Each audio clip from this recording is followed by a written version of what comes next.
Verser son argent dans l'or, c'est dépassé. L'argent est aujourd'hui dans l'or digital, ou autrement dit, dans le Bitcoin. C'est prendre l'argent et le mettre sans dessus-dessous. Le Bitcoin, c'est une crypto-monnaie. Les prix du Bitcoin ont récemment décollé. La question c'est pourquoi. Et il est temps d'apporter quelques éclaircissements sur cette monnaie d'un nouveau genre. Mais commençons par le commencement. Qu'est-ce que le Bitcoin? Le Bitcoin est une crypto-monnaie, fruit d'équations mathématiques. Le Bitcoin peut être utilisé pour acheter des choses. Certains vendeurs acceptent aujourd'hui le Bitcoin, qui est une forme de monnaie qui se développe rapidement. Vous en avez peut-être déjà entendu parler. Le Bitcoin a été utilisé par les internautes du Darknet pour acheter des biens illégaux tels que de la drogue, de la fausse monnaie ou pour pirater des données utilisateurs.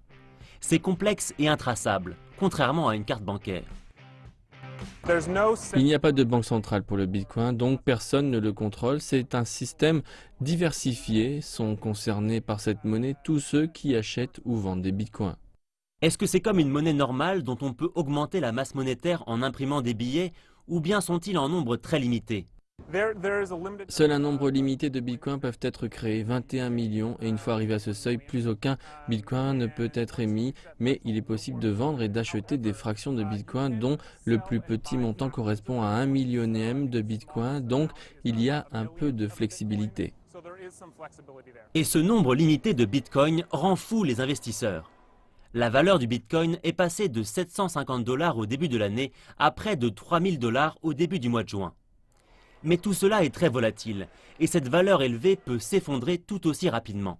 Pourquoi est-ce que la valeur monte maintenant? Il y a plusieurs raisons. D'abord, il y a toutes les spéculations à propos de cette monnaie qui pourrait devenir la monnaie du futur. Il y a également différents types de crypto-monnaies en cours de développement et elles sont généralement payées en bitcoin. Il faut généralement les acheter avec des bitcoins, donc de plus en plus de personnes utilisent le bitcoin pour spéculer avec d'autres types de crypto-monnaies. Et puis, il y a ce seuil artificiel. Une fois arrivé à 21 millions de bitcoins, il n'y en a plus. Donc, il y a un plafonnement du nombre de bitcoins en circulation. Ce qui nous conduit à cette question évidente. Quel est l'avenir du Bitcoin? C'est la grande question. Nous verrons, personne ne sait vraiment et la technologie sous-jacente est très importante pour le transfert d'argent. Les plus grandes banques l'utilisent aujourd'hui. Donc personne ne sait si le Bitcoin va devenir la crypto-monnaie reconnue par tous. Cela se pourrait, c'est la première crypto-monnaie la plus utilisée, mais d'autres crypto-monnaies pourraient surgir et prendre sa place. Car dans le monde des nouvelles technologies, rien n'est certain.